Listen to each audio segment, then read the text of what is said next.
नमस्कार। आपका question number 63 तक हो गया था। 64, 65 और साइंस का इस वीडियो में आपको सॉल्व होगा।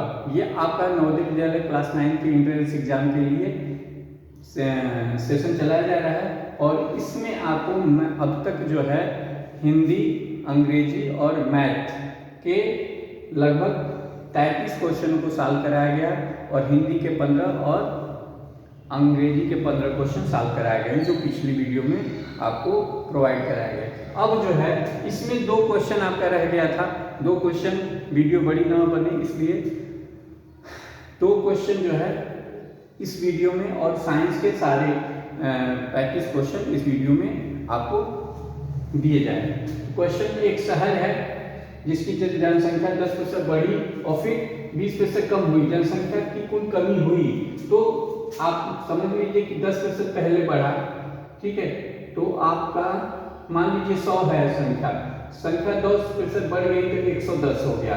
110 हो गया, अब इसमें से 20% कम हो गया यानी 22 कम हो गया, तो कितना हो जाएगा 88। कितना हो गया 88 यानी 12% की कमी आ गई। टोटल 100 थी, 12% की कमी आ गई। इसका आंसर 12 हो जाएगा। यदि किसी संख्या में 20% की वृद्धि की जाती है और फिर इसमें 20% की कमी की जाती है तो इसमें शुद्ध वृद्धि या कमी होगी। तो पहले कमी होगी, क्या होगी, क्या कमी होगी। पहले आप देखिए यदि 100 है, 100 में 20% बढ़ेगा तो 120 हो जाएगा। अब 120 का 20% कम होगा तो 24 कम हो जाएगा। 24 कम होगा कितना होगा 96 हो जाएगा यानी 4% की क्या होगी कमी हो जाएगी। ऐसे प्रश्नों में हम सीधे सॉल्व नहीं करेंगे, लॉजिकली सॉल्व कर लेंगे, ठीक है, ताकि एग्जाम में कम समय में अधिक से अधिक प्रश्नों को हम सॉल्व कर पाए। अब आपके सामने जो है वो सेक्शन खंड 4 है, सामान्य विज्ञान, ठीक है। तो इसको फटाफट हम देखेंगे कि कौन कौन से प्रश्न हैं, कैसे सॉल्व होते हैं, ठीक है। इन प्रश्नों पे हम फोकस करेंगे। तो सबसे पहले प्रश्न संख्या 66 से 100 तक प्रत्येक प्रश्न के लिए 4 संभावित उत्तर विकल्प दिए गए हैं। इनमें से केवल एक विकल्प सही वो है और सही उत्तर चुनकर OMR उत्तर पत्रिका पर प्रयुक्त स्थान पर दर्शाना है, यानी काले और नीले पेन से गोला को भरना है। क्वेश्चन नंबर 66, धातुओं का वह गुण जिसके कारण उन्हें पीट कर पतली सीटों और चदरों में परिवर्तन किया जाता है तो इसे कहते हैं धातुवर्धनीयता यानी मेलिएबिलिटी। इंग्लिश में क्या कहते हैं, मेलिएबिलिटी कहते हैं और हिंदी में क्या कहते हैं, धातुवर्धनीयता कहते हैं, ठीक है। निम्नलिखित 67, निम्नलिखित में से कौन सा जीवाश्म ईंधन नहीं है। कौन सा जीवाश्म ईंधन नहीं है। जीवों के अंश से बनने वाला ईंधन को हम जीवाश्म ईंधन कहते हैं। कोक, पेट्रोल, डीजल, लकड़ी।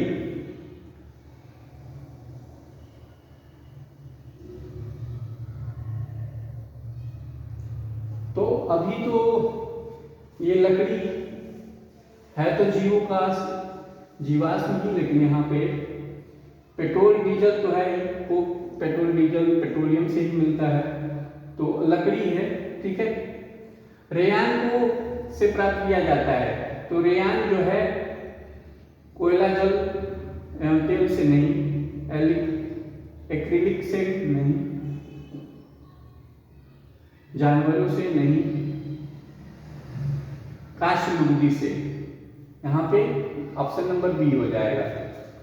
जब किसी तांबे कॉपर के बर्तन को लंबे समय तक नम वायु में रखा रहने दिया जाता है तब तो उसकी सतह पर एक हल्की हरी परत जम जाती है। इस हरी परत का पदार्थ का मिश्रण होता है। इसमें कॉपर के कार्बोनेट और कॉपर के हाइड्रोक्साइड होते हैं जो एयर के साथ, नमी के साथ, मॉइस्चर के साथ रिएक्शन करके बनते हैं। तो कॉपर कार्बोनेट और कॉपर हाइड्रोक्साइड।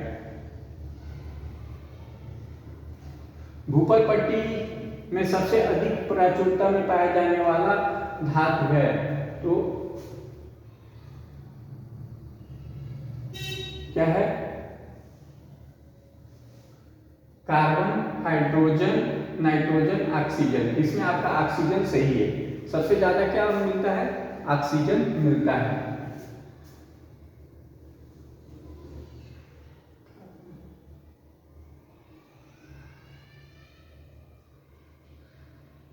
अधातु है।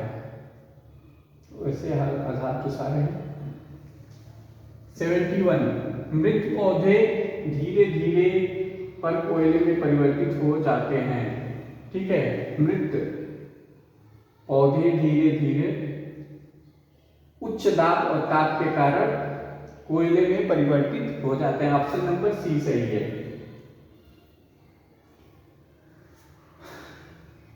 के द्वारा किण्वन प्रक्रिया की खोज की गई। तो लुई पाश्चर ने किण्वन प्रक्रिया की खोज की थी। कौन सी एक धातु विद्युत चालक है? तो तांबा विद्युत चालक है। कौन सी एक अधातु? कॉपर जो है धातु है, चालक तो है लेकिन ये क्या है? धातु है। ब्रोमीन, पारा ये सब नहीं है। ग्रेफाइट है, ये कार्बन है और कार्बन अधातु होता है। और ये क्या है? ग्रेफाइट जो है कार्बन का अपरूप है, तो विद्युत का चालक होता है ग्रेफाइट। निम्नलिखित सूक्ष्म जीवों में से कौन सा प्रोटोजोआ है? तो अमीबा। अमीबा क्या है? प्रोटोजोआ है। निम्नलिखित में से कौन सा मिट्टी में पुष्टिकरण नहीं बढ़ाता है? ठीक है, निम्नलिखित में से कौन सा मिट्टी में पुष्टिकरण नहीं बढ़ाता है? तो है परती जमीन। ठीक है, खाद उर्वरक बढ़ाते हैं, फसल चक्र का चक्रीकरण और जुताई ये सभी उर्वरता को बढ़ाते हैं, लेकिन परती जमीन में जो है परती जमीन हो जाने पर उर्वरता में कोई वृद्धि नहीं होती है। निम्नलिखित में से कौन सा समूह खरीफ फसल का है? कौन सा समूह खरीफ की फसल का है? तो सबसे पहले आप देखिए कपास, चना, गेहूं, चना, मक्का, सरसों, मूंगफली, मटर, गेहूं। तो खरीफ की फसल जो होती है वो कब बोई जाती है? जुलाई और अगस्त में बोई जाती है, अक्टूबर नवंबर में काटी जाती है। तो खरीफ में धान है, मक्का है, कपास है, ये तीनों खरीफ की फसलें हैं। गेहूं रबी की फसल है, सरसों रबी की फसल है, गेहूं, मटर, मूंगफली सब रबी की फसल है। ये सभी क्या है? रबी की फसल है। कपास दोनों सीजनों में बोया जाता है। गेहूं और चना जो है ये भी रबी की फसल है। निम्नलिखित में से जीवाणु द्वारा होने वाले रोगों के समूह को चुनिए। ठीक है, जीवाणु यानी बैक्टीरिया डिजीजेस कौन सी हैं? ये तो वायरस है, छोटी माता और पोलियो वायरल है, खांसी खुरचा वायरल, अतिसार, मलेरिया ये प्रोटोजोआ हैं। ये प्रोटोजोआ से होते हैं। और यही एकमात्र जो है बैक्टीरिया से, यानी टीबी, बुआइन ट्यूबरकुलोसिस एंड टाइफाइड जो है, बुआइन ट्यूबरकुलोसिस एंड टाइफाइड ये आपका जो है बैक्टीरिया के द्वारा जनित रोग है। डॉली भेड़ का जन्म 5 जुलाई 1996 को हुआ और वो पहली स्थानीय प्राणी थी जिसे, ठीक है, क्लोनिंग के द्वारा, डॉली उस समय बहुत चर्चा में आई थी 96 में, तो हर पेपर में आया था, आपको याद होगा। तो ये एक क्लोन के द्वारा बनाई गई भेड़ थी। ठीक है, निम्नलिखित में से किसमें बाह्य निषेचन अति सामान्य घटना है? बाह्य निषेचन किसमें होता है? टोड में, मेढक में और तारामीन में होता है। ठीक है, मेढक ये चूहे में नहीं होता है और मछली में नहीं होता है। मेढक में बाह्य निषेचन होता है, टोड और में होता है, तो मछली और बिल्ली में नहीं होता है। मुर्गी, मछली, तारामीन में होता है, यानी ऑप्शन नंबर सी सही है। घर्षण के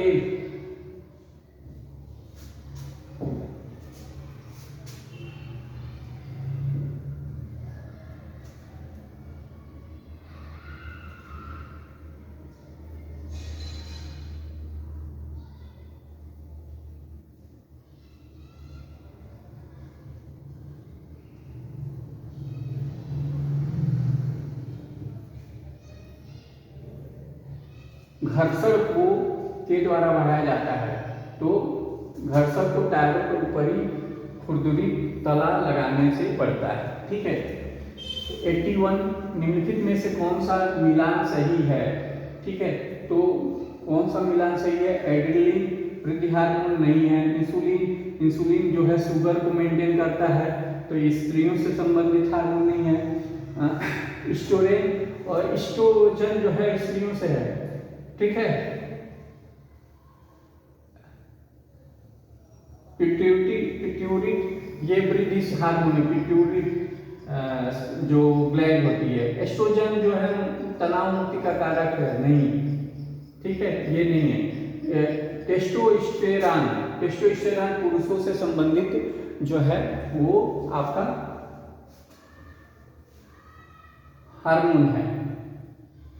कौन सा एक संपर्क बल है, कौन सा एक संपर्क बल है, तो सीधे आप जाएंगे घर्षण बल। घर्षण बल जब दो सतहों पे हम संपर्क करेंगे तभी स्थापित होगा, ठीक है। चुंबकीय बल दूर रहेंगे तभी स्थापित होगा। स्थिर बल, वैद्युत बल भी दूर रहेंगे तभी स्थापित होगा। गुरुत्व बल, सूर्य और पृथ्वी कहाँ है, उनके बीच में कोई स्पर्श नहीं है, फिर भी अप्लाई होता है, तो यानी कि ये दूरी पे रहेंगे तभी अप्लाई होगा। लेकिन घर्षण यदि दो वस्तुएं आपस में सतह उनके संपर्क में नहीं आते हैं तो वो संपर्क बल सिर्फ घर्षण बल है, तभी वो बिना संपर्क के घर्षण बल अप्लाई नहीं होगा।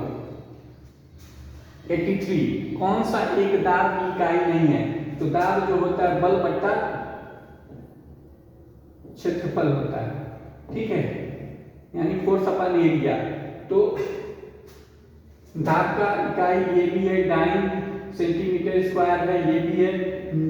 न्यूटन पर मीटर, न्यूटन पर मीटर किसका होता है, बल अपान न्यूटन पर मीटर नहीं है, बाकी सब हैं, बाकी सारे हैं, ठीक है। 84 यदि हम निम्नलिखित ईंधनों की समान मात्रा का पूर्णतः दहन करें, यदि हम निम्नलिखित ईंधनों की समान मात्रा का पूर्णतः दहन करें तो किसके दहन में हमें अधिकतम ऊष्मा प्राप्त होगी, ठीक है। तो सबसे अधिकतम ऊष्मा किसमें प्राप्त होगी, समान द्रव्यमान में पेट्रोल, द्रवित पेट्रोलियम गैस यानी एलपीजी, डीजल, संपीड़ित प्राकृतिक गैस सीएनजी। तो सबसे ज्यादा आपको एलपीजी यानी जो आपके घरों में सिलेंडर में भरा जाने वाला जो लिक्विड पेट्रोलियम गैस है, लिक्विफाइड पेट्रोलियम गैस, एलपीजी का फुल फॉर्म है, इसमें सबसे ज्यादा ऊष्मा आपको हीट मिलेगा, इसमें सबसे ज्यादा आपको हीट निकलेगी, ठीक है। राष्ट्रीय उद्यान परितंत्रों के समस्त समूहों की सुरक्षा करते हैं, राष्ट्रीय उद्यान परितंत्रों के समस्त समूहों की रक्षा करते हैं, जबकि वन्य जीव अभयारण्य को सुरक्षा प्रदान करते हैं। तो यहाँ पे जो भरा जाएगा वन्य जीव अभयारण्य से प्राणी जाति, वनस्पति जाति और परिदृश्य इनकी रक्षा करते हैं, और राष्ट्रीय उद्यान परितंत्र समस्त समूहों की रक्षा करते हैं।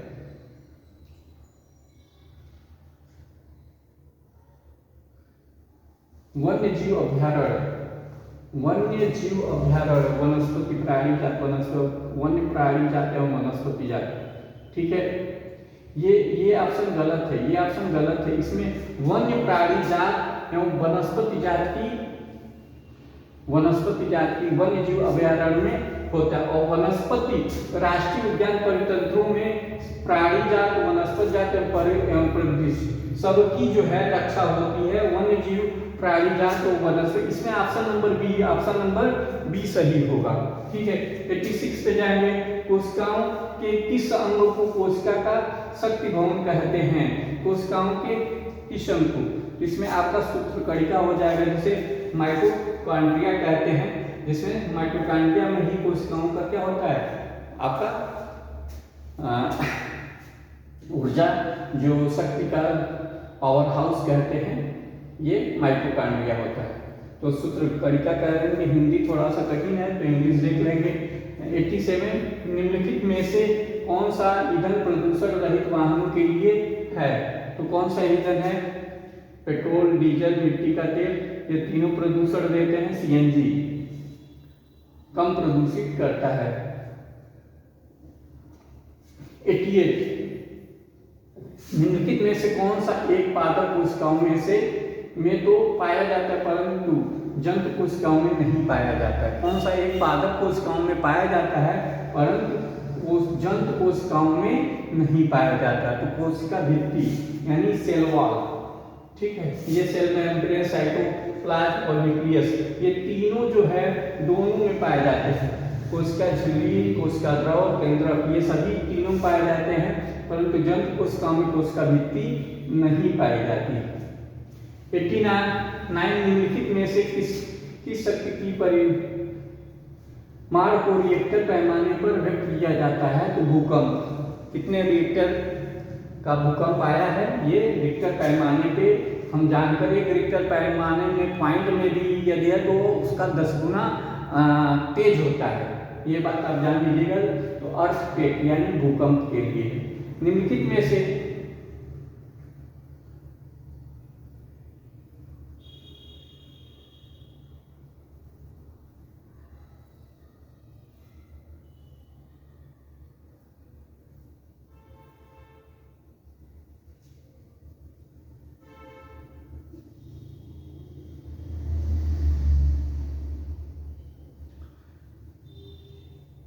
निम्नलिखित में से कौन सा वायु प्रदूषक पेट्रोल और डीजल की अपूर्ण दहन से उत्पन्न होता है और रुधिर ऑक्सीजन वाहक क्षमता को घटा देता है? तो इसमें आपका कार्बन डाइऑक्साइड आप शरीर के ऑक्सीजन से क्रिया करके कार्बन डाइऑक्साइड बना लेता है और घुटन पैदा करता है, ऑक्सीजन वाहक क्षमता को घटा देता है। तो ये कार्बन मोनोऑक्साइड है। कार्बन मोनोऑक्साइड CO होता है। कार्बन मोनोऑक्साइड क्या होता है?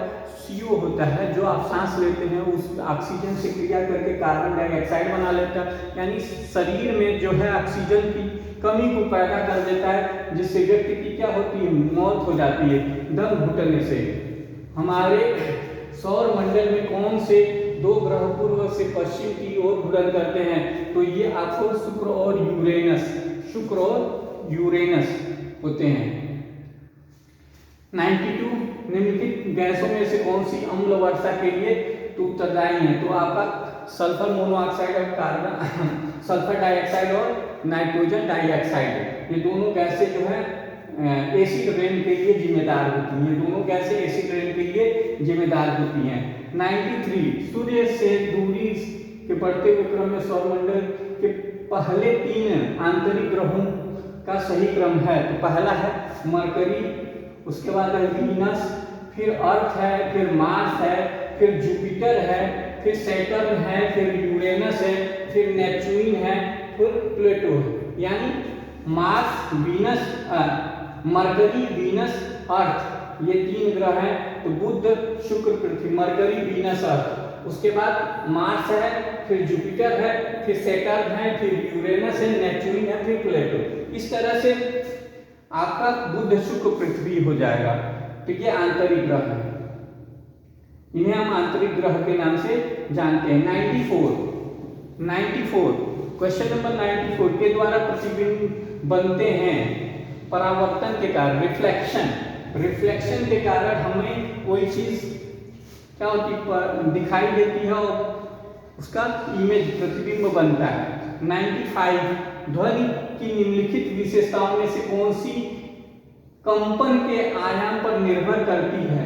कंपन के आयाम पर निर्भर करती है तो है प्रबलता यानी लाउडनेस। पिच जो है फ्रीक्वेंसी पे निर्भर करती है। पिच किस पे? फ्रीक्वेंसी पे। ये भी क्वालिटी, भी फ्रीक्वेंसी एंड ये लाउडनेस जो है ध्वनि की प्रबलता यानी आयाम के ऊपर डिपेंड करता है, यानी एम्पलीट्यूड। 96 निम्नलिखित में से किसमें विद्युत धारा प्रवाहित नहीं होती है? तो निम्नलिखित में से किसमें विद्युत धारा प्रवाहित नहीं होती है? पहला जो हाइड्रोक्लोरिक अम्ल का विलयन प्रभावित होती है, तांबे के तार में प्रभावित होती है, पिघला हुआ सोडियम में प्रभावित होती है। ठोस सोडियम क्लोराइड नमक, ठोस सोडियम क्लोराइड में आपका विद्युत धारा प्रभावित नहीं होती, लेकिन उसे हम पानी में घोल के करेंगे तो क्या होगा?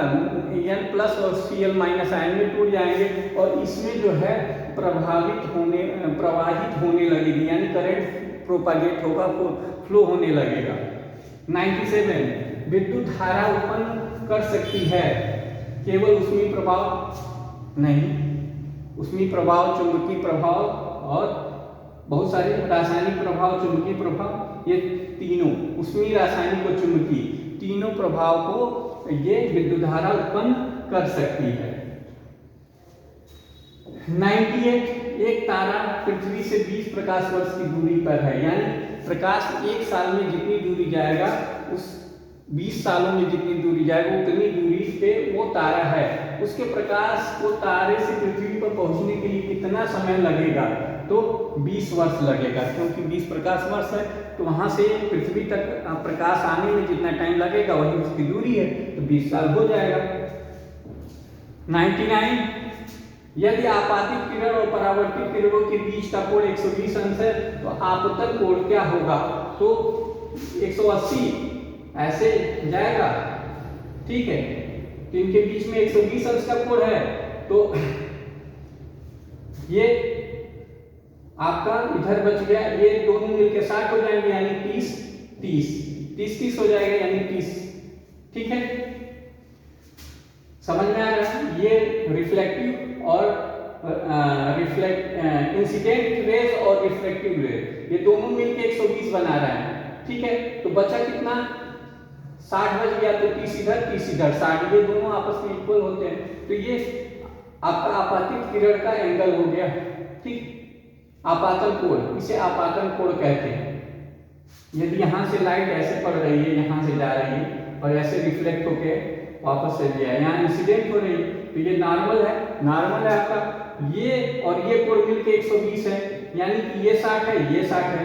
अब बच गया, इस 60 में 180 का होता है ये पूरा, तो 30 इधर हो जाएगा, यानी 30। क्वेश्चन नंबर 100, यदि किसी धातु की परत दूसरे धातु पर विद्युत धारा जमा निक्षेपित करने की प्रक्रिया को कहते हैं, तो इस प्रक्रिया को क्या कहेंगे? विद्युत लेपन। किसी धातु की परत, ठीक है, दूसरे धातु पर विद्युत धारा जमा करने की प्रक्रिया वो हम विद्युत लेपन कहते हैं, ठीक है। ये आपका अंतिम प्रश्न था इस पेपर का, और यदि आपको वीडियो इस तरह से आपको अच्छी लगती हो तो लाइक करिए, कमेंट जरूर करिए, अच्छी लगी बुरी लगी जैसी भी लगी आप कमेंट एक बार जरूर करिए, ठीक है। और इसी तरह हम आपके साथ बने रहेंगे, आपकी तैयारी में, हर तैयारी में आपके साथ बने रहेंगे। तो यदि आपको ये वीडियो और पढ़ाने का तरीका आपको अच्छा लगा हो तो चैनल को लाइक करिए, सब्सक्राइब करिए और वीडियो को लाइक करिए और चैनल पर बने रहें। इसी तरह के वीडियो आपको मिलते रहेंगे। धन्यवाद।